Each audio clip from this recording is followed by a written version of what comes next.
Bonjour à tous et bienvenue dans ce deuxième épisode de la série animation que je vous propose sur la chaîne Multitaskman.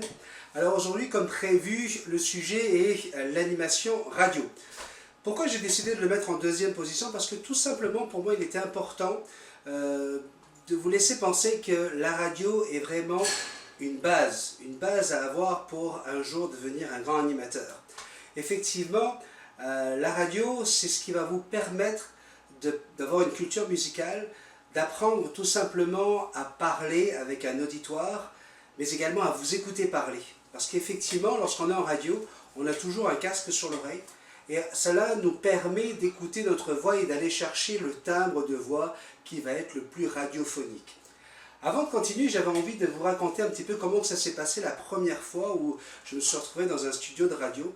J'étais assez jeune, je ne vous dirai pas mon âge, mais j'étais assez jeune et un homme qui s'appelle Georges, qui est pour moi un de mes maîtres en radio, m'a dit « Écoute Benjamin, lorsque tu te retrouves comme ça à l'antenne, oui tu es seul, c'est comme dans une bulle là, mais devant moi il y avait une vitre qui me séparait de mon studio au studio des journalistes.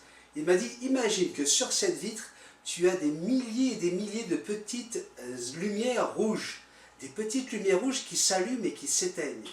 Chaque lumière est un auditeur ou une auditrice.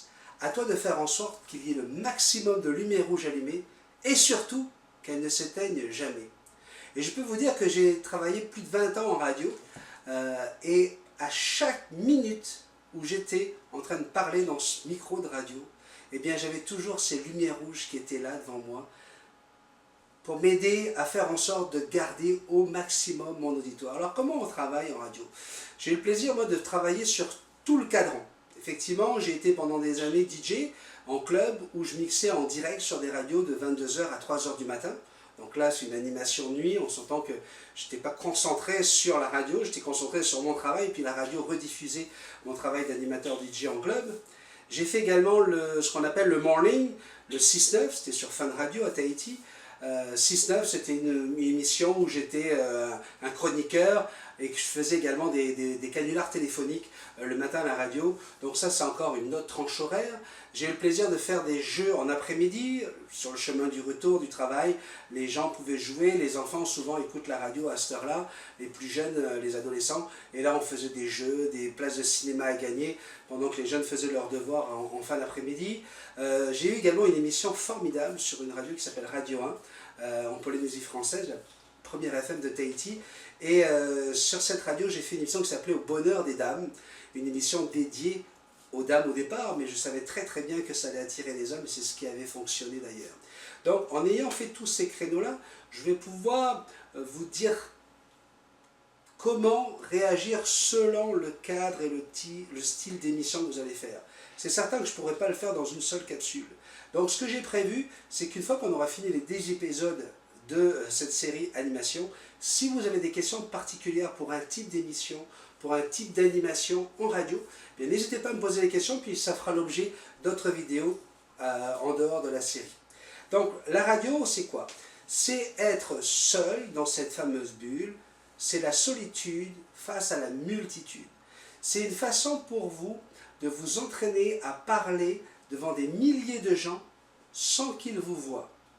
Mais attention, aujourd'hui les radios ont tellement évolué avec le web que de plus en plus, effectivement, les radios sont aussi filmées et les gens sont en live souvent sur le web. Donc, ce que je suis en train de vous dire ressemble pas mal à ce qu'on faisait à l'époque, mais aujourd'hui, vous allez devoir faire attention. Attention également au sourire.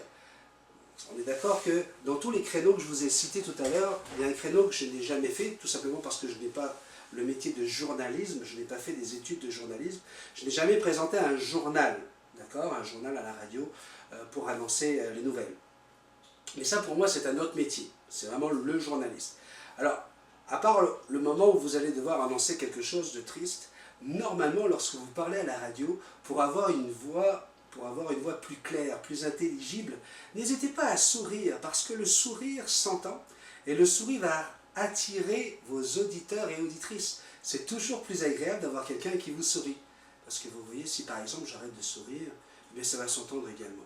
Quelque chose de plus monotone, plus triste, ça s'entend à la radio.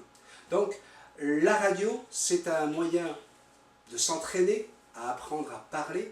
D'ailleurs, il y a des exercices qu'on fait en radio, je vais vous en montrer un, pour apprendre à bien prononcer. Je vous rappelle quand même qu'il y aura d'autres capsules hein, où on va apprendre toutes ces choses-là. Vous mettez un stylo dans votre bouche, comme ceci, et vous devez essayer de parler de façon compréhensible. C'est la meilleure façon d'apprendre à articuler. C'est un exercice que j'avais fait à l'époque pour apprendre à parler sur Kiss FM, une radio de Tahiti également. Donc voilà, la radio va vous apporter également la culture musicale. La culture musicale, pourquoi? Parce que on a l'habitude sur son iPod, on a l'habitude d'écouter la musique qu'on aime. D'accord? Mais lorsque vous êtes en radio, vous arrivez sur une couleur d'antenne, ce qu'on appelle la couleur de la radio, où on va peut-être jouer de la musique des années 70, années 80, 90, et du coup, cela va vous permettre de découvrir une culture musicale beaucoup plus large que celle que vous avez. Et pour ceux qui veulent devenir des animateurs plus tard, moi je vous conseille tout de suite, là, si vous avez 15, 16, 17 ans, si vos parents vous disent régulièrement « Écoute, toi, tu devrais être avocat parce que tu as toujours un bon moyen, tu as toujours la réponse à tout, tu es toujours là en train d'essayer de débattre », eh bien ça veut dire que vous avez peut-être cette petite chose en vous. Parce que je considère que, oui, il y a des écoles hein, pour devenir animateur de radio, mais je pense qu'il n'y a aucune école qui est capable de vous apprendre ce que vous avez en vous. Il n'y a aucune école qui est capable de vous transmettre le désir, cette puissance qu'on a à l'intérieur de nous de vouloir communiquer avec les autres.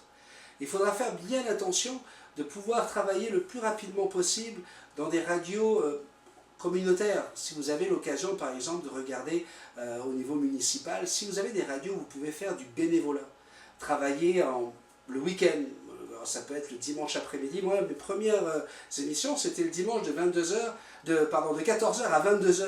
Vous imaginez bien que mes dimanches étaient brûlés, hein. Je ne passais pas du temps avec les copains, mais je passais du temps à la radio, à annoncer des titres. Au départ, c'est très facile. Vous avez annoncé le titre, vous annoncez l'heure. C'est des choses qui vous permettent juste de passer au-dessus de votre train. Et normalement, au bout de 2-3 ans là, de bénévolat, vous allez savoir si effectivement c'est un métier qui vous tente, qui vous plaît. Et à ce moment-là, vous allez pouvoir peut-être prendre la voie d'une école spéciale en radiophonie. Moi, c'est ce que je vous conseille de faire. Commencez d'abord par tenter le métier, allez taquiner un petit peu le micro, puis vous verrez si effectivement vous êtes appelé à devenir un animateur. Ce qui est intéressant avec la radio, en plus de la culture musicale, c'est le fait de pouvoir s'intéresser à tous les sujets. C'est ce que j'avais dit dans le premier épisode. Un bon animateur, un animateur de foule, un animateur de soirée, de mariage, quoi que ce soit, doit être quelqu'un qui s'intéresse à plusieurs sujets. La politique, l'environnement, la musique, le cinéma, le sport. Il faut être ouvert à tout ce qui se passe dans le monde. Pourquoi? Parce que plus vous allez avoir de connaissances sur l'actualité, plus vous allez avoir une culture élevée, et plus vous allez être capable de gérer des émissions autres que juste annoncer un titre et l'heure. Vous comprenez? Donc, si vous voulez, par exemple, lancer une émission comme celle qu'on avait fait en Polynésie avec Au Bonheur des Dames, on proposait le lundi un sujet sur l'actualité du week-end. Le mardi, c'était un sujet un petit peu plus social, où on proposait aux auditrices de nous envoyer des SOS. Voilà, l'auditrice X avait un problème dans le couple, et puis elle ne savait pas comment le résoudre. C'était un problème entre elle et sa belle-mère. Enfin bref, elle nous envoyait le SOS, et on travaillait là-dessus. Le mercredi, chaque auditrice pouvait être une représentante du gouvernement. Donc on imaginait qu'elles étaient ministres de l'éducation par exemple, qu'est-ce qu'elles pourraient apporter. Et pour chaque jour et chaque sujet, les auditrices et auditeurs avaient la ligne ouverte. Alors je peux vous dire que quand vous vous retrouvez comme ça dans une émission où les gens peuvent appeler en direct, peuvent vous insulter comme peuvent vous dire qu'ils vous adorent, ou surtout vous poser des questions sur le sujet, vous avez intérêt de bien le travailler. Pour vous donner un exemple un petit peu, pour une émission qui a été de 9h à 11h, Eh bien, moi, je me levais à 3 heures du matin pour travailler sur tout mon sujet, pour être sûr de bien l'assimiler, de bien aller chercher tout ce qu'il faut. Vous avez de la chance aujourd'hui, hein, si vous êtes appelé à devenir des animateurs, parce qu'avec avec l'Internet, vous avez vraiment tout devant vous, sous les yeux. Nous, à l'époque, il fallait faire des recherches, il fallait aller dans des bibliothèques, il fallait aller beaucoup plus loin, hein, pour pouvoir avoir toutes les informations que nos auditeurs attendaient de notre part. Donc, voilà. L'idée, c'est quoi? C'est vous préparer à être un animateur polyvalent, capable de faire toutes les émissions. Alors, je vous dirais que vous pouvez commencer, comme je vous l'ai dit, à présenter des titres, des hits.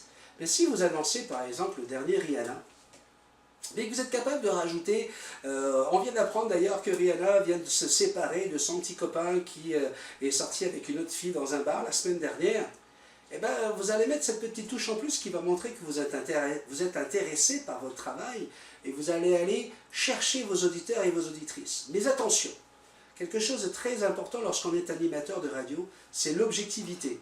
Soyez toujours objectif. Ne commencez pas à prendre parti pour qui que ce soit. Montrez que vous êtes ouvert d'esprit.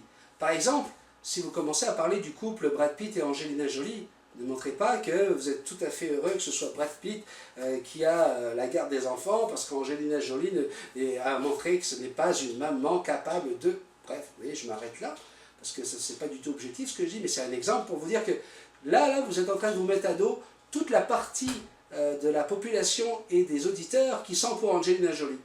Alors que le but de l'animateur, c'est de fédérer autour de sa radio.